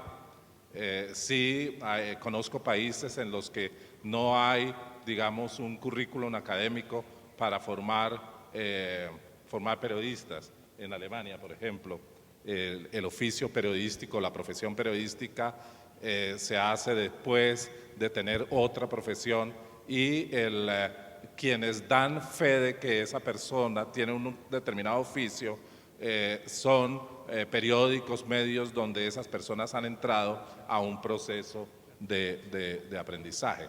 Yo recuerdo que en el Frankfurter Allgemeine Zeitung que visité, un medio conservador, un medio muy interesante, un medio que tiene corresponsales en prácticamente todas las grandes ciudades del mundo, un medio que no publicó una fotografía nunca, un medio que no cambió su tipografía nunca. La primera fotografía que el Allgemeine publicó fue una fotografía sobre la caída del muro de Berlín, y no la publicó en el periódico normal, hizo una edición especial en la que se publicó una fotografía además de una página entera. Esa fue la primera fotografía publicada por ese periódico. Me recibió el editor político del periódico, que a su vez era, no solamente era un doctor en ciencia política, sino era un postdoctorado en ciencia política, rodeado de un grupo de sus editores políticos, que a su vez son los que dirigen el periódico. 5 grandes editores son los que dirigen ese periódico. Pero también me acuerdo que en la prensa de Panamá un día me invitaron a leer, que es lo que hago relativamente mal, pero me invitaron a leer el periódico y a resaltar algunas cosas en la sala de redacción del periódico. Cuando yo llegué a la sala de redacción de la prensa en Panamá, pregunté por Pedro Rodríguez. Inmediatamente todos los que estaban en la sala empezaron a mirarse entre ellos. Pedro Rodríguez, ¿y por qué quiere a Pedro Rodríguez? Y dije, yo quisiera saber si aquí en esta reunión está Pedro Rodríguez. Me dijeron, no está. Yo quisiera saber si en el periódico está Pedro Rodríguez. Y entonces me dijeron, excepcionalmente. Le dije, por favor, tráigame a Pedro Rodríguez. Me trajeron a Pedro Rodríguez. Digo, entre el estupor de los editores, de los grandes del periódico, trajeron a Pedro Rodríguez. Pedro Rodríguez había hecho las crónicas más bellas, las crónicas más certeras, las crónicas más estimulantes que yo leí en ese periódico. Y entonces le dije, Pedro Rodríguez, ¿tú quién eres? Y entonces me dijo, yo soy un indígena. ¿Qué más eres, Pedro Rodríguez? Y entonces me dijo, soy un pescador. Yo realmente lo que soy es un pescador. ¿Y cómo escribes esto? Y entonces me empezó a explicar el procedimiento de su oficio. Y bueno, dialogué con él un rato, pero sin embargo Pedro Rodríguez me siguió persiguiendo, y alguna madrugada yo le pregunté a mi mujer, le hago esas preguntas a veces a madrugada, eso es insoportable y no se debe hacer frecuentemente, pero bueno, yo no dormía, ella tampoco en ese momento, y yo le dije, ¿quién es Pedro Rodríguez? Dime, ¿por qué escribe tan bien Pedro Rodríguez? Pero ¿por qué escribe también siendo un pescador, Pedro Rodríguez? Nunca pasó por una facultad, es un indígena, tiene que pedir permiso al jefe indígena para venir a un periódico, no lo invitan a la reunión del periódico, excepcionalmente está dentro del periódico. Dime, por favor, ayúdame, ¿por qué escribe así Pedro Rodríguez? Y ella me miró con compasión, como mira a alguien que hace esas preguntas a las 3 de la mañana, y me dijo, es pescador, sabe esperar. Y yo pude dormir ese día, esa noche, pude dormir. Me dijo, sabe esperar. Esto me parece magnífico. Pedro Rodríguez sabe esperar. Y hace las mejores crónicas de por qué unas mujeres conquistan su presencia como mujeres en un medio machista, sembrando caimitos. Y todo lo que ha significado, no el hecho solamente de la producción, sino el hecho de afirmarse como mujeres alrededor de sembrar caimitos. Ese era Pedro Rodríguez. Si pasa por una universidad, si pasa por Harvard con la cucharita de oro, si pasa por otros lados, me importa poco. Lo que me importa es que él sepa esperar, sepa escribir, sepa narrar, sepa contar la historia humilde de unas mujeres humildes. Eso es lo que me importa. Y si es...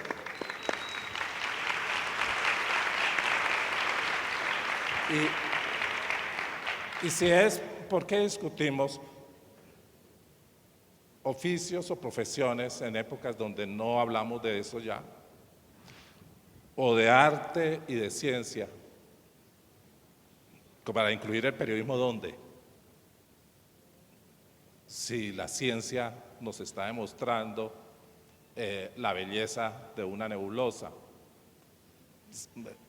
si la ciencia cada día más es expresión artística, si el arte tiene a su vez unas rigurosidades que la ciencia ya hubiera querido. Es arte en la medida en que quiere expresar y expresa una realidad, unas realidades, unas determinadas realidades. Quizás es ciencia en el sentido en que conocimos a la ciencia tradicional, la medida en que pedimos un rigor, pero el rigor del periodismo no es el mismo rigor de la ciencia, es otro tipo de rigor. Cuando pedimos la precisión, no es eso. Cuando fui ombudsman del periódico El Tiempo, yo fui defensor del lector de 3 años del periódico El Tiempo en una época ciaga. Yo era defensor del lector cuando un señor que era el jefe de redacción quiso ser vicepresidente de la República. Eso es de las anormalidades, eso es de la historia del catálogo de las anormalidades, que es una bella acepción de Sergio. Y entonces me pidieron quedarme un poco más de tiempo porque esa era una normalidad que brotaba del mismo periódico. Y recuerdo que el mismo periódico en el editoriales criticaron a Francisco Santos por querer ser vicepresidente de la República. Y nunca, debo decirlo aquí, nunca recibí tantas cartas como defensor. Yo siempre recibí cartas por discusiones que discutimos los colombianos, por eso somos gramáticos, retóricos, final de cuentas. Por la religión, esto descompone a los colombianos. 2, por el sexo, esto nos descompone a unos términos, sobre todo si se trata de temas homosexuales.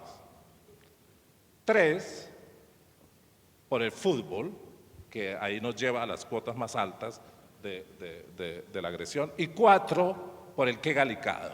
No hay discusiones más furiosas en los medios de comunicación que por un adjetivo, un adverbio o por el uso del idioma. Esto fueron, ¿no?, las discusiones. Pero nunca recibí tantas cartas. Y en mi época se recibían cartas físicas, en papel. Yo ya no quiero ser defensor de la época del correo electrónico. Yo las recibía en papel. Como con los editoriales que la familia Santos escribió en contra de su pariente. Nunca había visto tanta reacción de la gente frente a eso. Qué buena discusión esa que ustedes plantean, pero cuando se habla de precisión y de rigor, yo creo los periodistas que están aquí lo entienden perfectamente porque ellos lo practican permanentemente. No estamos hablando exactamente del mismo concepto de precisión y rigor que se trabaja en la ciencia. Bien, vamos a coger un pie de uno de los puntos de Pedro Rodríguez y esta pregunta era para John Lee, pero se la voy a hacer a Héctor, porque hay otra para Héctor. Dice, algunos editores y directores de medios se muestran cada vez más en contra de la retórica y las figuras literarias. ¿Qué tanta cabida tiene la retórica y el periodismo de opinión e investigación? Pero aquí viene la pregunta que está conectada con esta, que estaba dirigida a ti. Dice Héctor, esto parece una chica, admiro mucho tu estilo porque la sencillez en lo que escribes no te resta la belleza. ¿Cómo lograr ese punto de equilibrio en el lenguaje? Bueno, es que la retórica no es una cosa que se recete, ni una cosa que uno vaya redactando un artículo y diga, ahora voy a hacer una metonimia, ahora voy a hacer una metáfora, ahora voy a hacer una sinécdoque. todas esas figuras uno las puede aprender en la universidad, en un curso de retórica o de estilística, pero naturalmente si uno usa esas herramientas teóricas de la retórica mientras escribe, se paraliza. Es como esos poetas que tienen mal oído y escriben versos clásicos y entonces cuentan las sílabas con los dedos. Eso no funciona porque un buen poeta simplemente tiene oído y no tiene que contar las sílabas con los dedos. Y uno no dice, tengo que ponerle 3 metáforas a esta columna o a esta crónica para que me salga bien. La metáfora tiene que salir y uno ni siquiera se da cuenta de que está usándola de lo que ve. Tiene que salir del intento por ser claro y por ser eficaz en la comunicación. Y yo creo, eso sí es lo que más he intentado yo desde que empecé a escribir y trato de que no se me olvide nunca, que a mí me está leyendo en un periódico y en internet más, me está leyendo un doctor, pero me está leyendo también la persona más sencilla que tiene a lo mejor menos estudios, pero más inteligencia que el doctor, y yo quiero que me entiendan todos.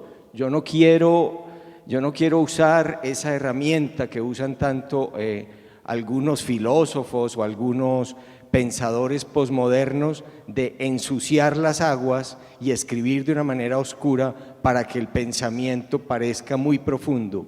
Yo quisiera que si hay algo muy profundo, si yo por ejemplo soy un periodista científico, un periodista que trata de explicar algún descubrimiento científico muy complejo, lo que tengo que hacer es ir a donde los científicos y tratar de traducir eso muy complejo en un lenguaje accesible para todo el mundo.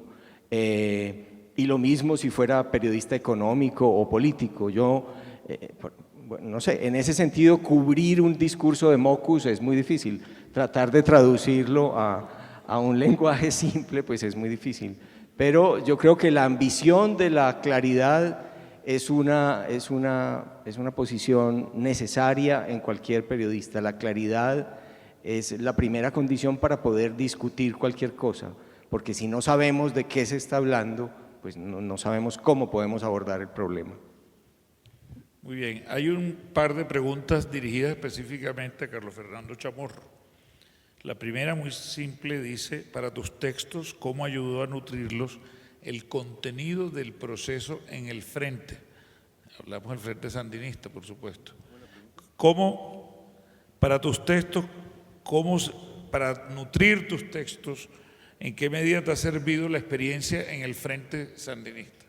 O sea, nutrir tu capacidad periodística, diría yo, esa parte de la militancia. Pero hay otra un poco más compleja, matemática, que dice la independencia periodística está determinada por una posición neutra en referencia a X o a Y, o por un criterio consolidado y fundamentado a servir al público en X o Y. Lo anterior, respecto a tu experiencia como militante, me parece que es la misma pregunta. Y el actual momento como independiente. Esta segunda pregunta tiene más que ver con el pasado y el presente y la relación, supongo, con el que fue tu partido en un momento dado. Bueno, la experiencia de haber militado en la Revolución Sandinista y en el Frente Sandinista, pues a mí me sirve como una experiencia de vida y sobre todo de aprender de las cosas buenas que se hicieron y también de los errores. Y a estas alturas de mi vida, pues yo creo que me ha enriquecido más para poder aportarle a la sociedad en que vivo, en Nicaragua y en América Latina, la autocrítica de los errores, del concepto de poder que se ejerció en esa época en Nicaragua en los años 80, una época convulsa, compleja, época de Guerra Fría, bajo el asedio de la agresión de Estados Unidos, pero también bajo el concepto de una visión del poder total de una sociedad que no reconocía tampoco, con un concepto vanguardista del cual éramos parte nosotros mismos en el tipo de periodismo que hacíamos. Es decir, reubicarse hoy en la Nicaragua del siglo XXI, repetir ese mismo tipo de conceptos como lo está haciendo por ejemplo, el gobierno que encabeza Daniel Ortega, pues para mí es una alerta fundamental de mantener una visión crítica en el ejercicio del periodismo para que esos errores no se repitan y advertirle a sectores de la sociedad, principalmente de la gran clase empresarial que están estableciendo una alianza política y económica con Ortega, que ese tipo de relaciones pues, tarde o temprano conducen al fracaso porque no son sostenibles. Ahora, yo quería decir algo sobre la independencia. Sí, es un tema bien complejo en el sentido de independencia frente a los poderes establecidos, poderes públicos, poderes privados, pero hay una cosa más compleja todavía con la que a mí me toca lidiar todos los días, y es que yo tengo que pagar planilla. Es decir, yo soy periodista y también soy un pequeño o mediano empresario que dirige un equipo de producción de televisión y un diario digital, y tengo que pagar una planilla de 20 personas y tener un presupuesto anual. Y tengo que lidiar permanentemente, diariamente y anualmente con ese tema fundamental que es el de la sostenibilidad de los medios. La sostenibilidad económica en tiempos de complejidades, de recesión económica, de cambios en la naturaleza de la industria, de inicios, por lo menos en nuestro caso en Nicaragua, embrionarios de periodismo digital, donde todavía no existe, donde hay muchos lectores y hay muy pocos anunciantes. Y ese tema de poder lidiar permanentemente con encontrar la sostenibilidad con recursos generados en el mercado, compitiendo en un mercado que no es competitivo porque está cooptado, porque en mi país, por ejemplo, hay 9 canales de televisión abierta y de ellos 4 están controlados por la familia de Daniel Ortega y 4 están controlados por otro empresario aliado de Ortega. Yo produzco como productor independiente en el Canal 12, que es el único canal independiente del país, y los espacios publicitarios también están cerrados y cooptados. Entonces, vencer ese entorno económico adverso resulta sumamente difícil todos los días. Entonces yo tengo que pensar no solamente en las historias que nosotros vamos a producir, en cómo nos vamos a posicionar con los diferentes sectores, sino también medir las consecuencias del tipo de represalias que esas historias van a generar incluso en los poderes privados. Lo del sector público ya lo doy por descontado, es decir, en mi país, como en otras partes, el sector público administra la publicidad y la frecuencia radioeléctrica con un sentido de discrecionalidad para otorgar premios y castigos, pero resulta que la historia también se repite en el sector privado y por lo tanto ese es el peor de los mundos, el mundo del periodismo independiente que quiere establecer y medir a todos los poderes con el mismo rasero crítico. Muy bien. Sergio. Aquí hay una pregunta y ya estamos entrando a la recta final, el tiempo, no vamos a poder contestar todas, que nos hubiera gustado. Hay algunas que son muy interesantes, pero se han debatido más. Por ejemplo, hay preguntas sobre la relación con los poderes económicos. Ese tipo de preguntas seguramente vamos a tener espacio el 19, 20, 21 de noviembre para que profundicemos en ese aspecto. Y otros más, por ejemplo, aquí, bueno, de todas maneras voy a hacer una de esas preguntas que tiene que ver con el cambio del periodismo y tal vez cerraremos con eso, pero por el momento hay una que tiene que ver con el inicio de esa vocación y es una pregunta sobre el entorno como un potencializador de la vocación de contar historias. Y le quiero preguntar a Sergio, ¿cómo hacer que los niños, aunque no tengan un entorno facilitador y enganchante, un entorno, por ejemplo, una biblioteca, de una madre lectora, ¿cómo hacer que se enamoren del mejor oficio del mundo? Yo lo extendería del oficio de contar historias. Bueno, yo creo que siempre he reflexionado yo sobre si el oficio de escritor proviene de una vocación, como un sacerdote. Yo diría que más bien proviene de una necesidad.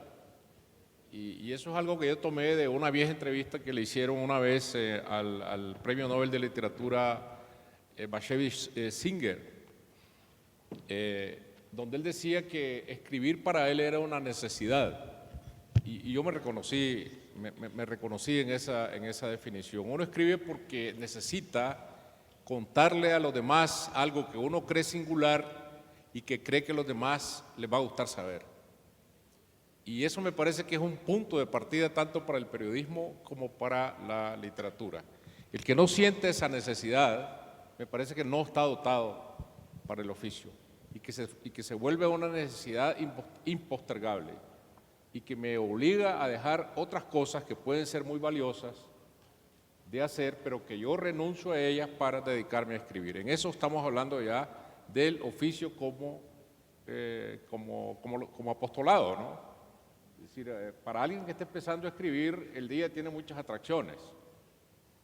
El mundo de los jóvenes está lleno de atracciones, pero uno tiene que tener la fuerza de voluntad suficiente para apartar ese tiempo necesario para escribir, porque el oficio de escribir es muy solitario, es un acto de soledad. Claro, en las redacciones se escribe entre un enorme barullo, pero la escritura literaria es un asunto de soledad. Uno tiene que encerrarse a escribir, aunque sea media hora, una hora al día. En ese sentido, yo me sostengo en el asunto de la necesidad. Para mí es vital, es necesario escribir. Si no tengo esa necesidad, yo creo que me podría buscar otro oficio.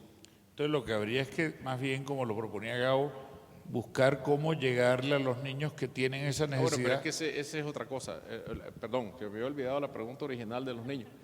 Yo creo que el mundo de la escritura, sea la escritura de hechos reales o hechos ficticios, a donde uno alguna vez va a desembocar, si siente esa necesidad, para un niño esto parte de la pasión por la lectura. Es decir, leer no es suficiente. Llegar a la escuela secundaria, y dejemos un momentito los niños, llegar a la escuela secundaria, hacer la tarea y leer el libro que el profesor dijo, resumirlo, sacar el resumen de internet. Y cuando uno sale de la escuela secundaria o sale de la universidad, se olvida de la lectura como necesidad, porque esta es otra necesidad paralela, no se puede construir a partir de allí, ya no digamos un escritor, sino una persona sensitiva a los asuntos del mundo. Si uno se olvida de esa necesidad imperiosa de leer, ¿cómo se construye esa necesidad? Necesitamos dos pilares en los que basarnos para que un niño sea lector: los padres y la escuela. O sea, si los padres no leen y en la escuela leer es un requisito, que uno saca una nota y después nos olvidamos de eso, entonces no vamos a crear lectores apasionados. Es decir, lectores viciosos más bien. El único vicio que yo recomiendo es el de la lectura. Leer como un vicioso. Y si miles de ciudadanos leyeran como viciosos, tendríamos un mundo diferente. Bueno, vamos a concluir con esta pregunta, advirtiendo que hay otra que hubiera podido contestar Jean-François Fogiel, pero que va a estar muy respondida cuando presentemos el premio, y era sobre el periodismo de visualización de datos. Ya verán ustedes la razón por lo que lo digo. Vamos a tocar ese tema en varios coloquios, en varias... le vamos a dar un espacio importante en el programa de noviembre. Así que apartamos eso y concluimos con la siguiente pregunta. Y la siguiente pregunta la enmarco en algo, que es que hoy en día leer se facilita por las pantallas. El trabajo de la escuela y de los padres, hay un nuevo factor que entra, que es el acceso desde muy temprana edad de los niños a las pantallas, sobre todo pantallas táctiles, fáciles de manejar. Hay una nueva forma de lectura y eso ha conducido a una nueva forma de escritura y una enorme actividad de la gente como si fuera periodista. Entonces aquí viene la pregunta que va para Jean-François Fogiel, es la pregunta de cierre. ¿Qué hace que el oficio del periodismo siga vigente en un tiempo en que el consumidor es también productor de información? Bueno, la idea de que el lector se puede transformar en escritor en cualquier momento es una cosa que se venía a venir desde mucho antes. Cuando uno piensa en buscar el texto de referencia sobre el arte y el mundo digital, ustedes pueden comprobar en los libros, en los artículos, siempre se cita un texto de Walter Benjamin de antes de la Segunda Guerra Mundial que se llama la obra de arte en la época de la reproducción automatizada mecánica. Y entonces él habla de un mundo donde la idea de la existencia de una cosa única desaparece y donde el estatuto del escritor es un estatuto compartido por el lector. Él lo describe como listo para pasar al otro equipo y empezar a producir. Entonces es lo que ocurrió. La cosa extraña que ocurrió es que todos los discursos que se podían oír hace 10 años sobre la imposibilidad de leer un texto largo, sobre las dificultades que planteaban la pantalla, desaparecieron. Hay mutaciones extrañas. En la magnífica revista Etiqueta Negra de Perú había un artículo titulado El pulgar es el nuevo índice, por las personas que tocan en su smartphone, que me parecía una visión absolutamente magnífica. Entonces vemos que la gente escribe en todas partes y que, claro, la profecía de Walter Benjamin se ha transformado en una realidad practicada por cada uno aquí de manera diaria, quizás en cada hora.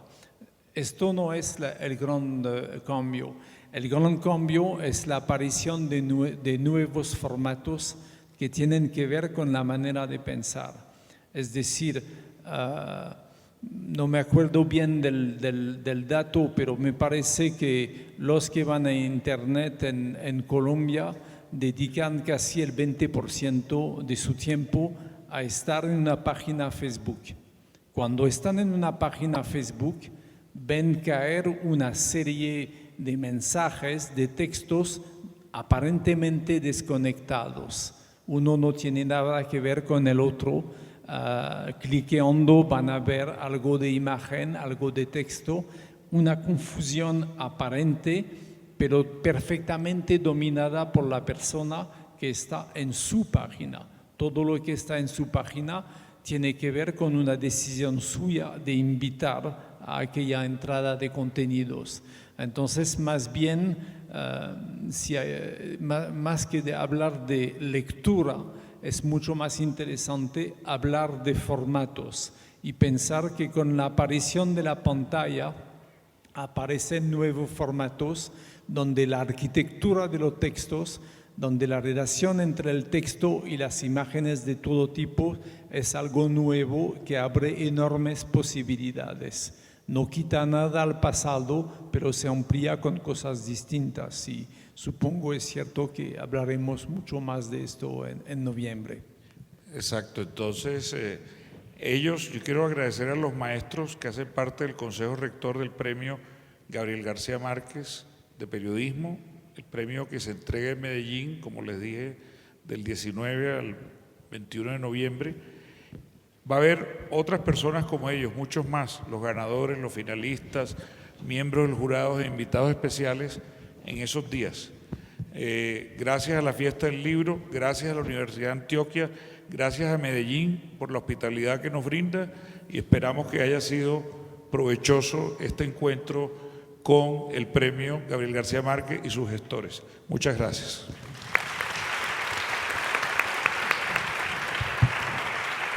Agradecemos su presencia en este evento y los invitamos a disfrutar de toda la programación de la Fiesta del Libro y la Cultura 2013, evento que convoca a la ciudad en torno a la convivencia, a la formación ciudadana y a la promoción de la lectura. Acompáñenos hasta su finalización este 22 de septiembre. Feliz tarde.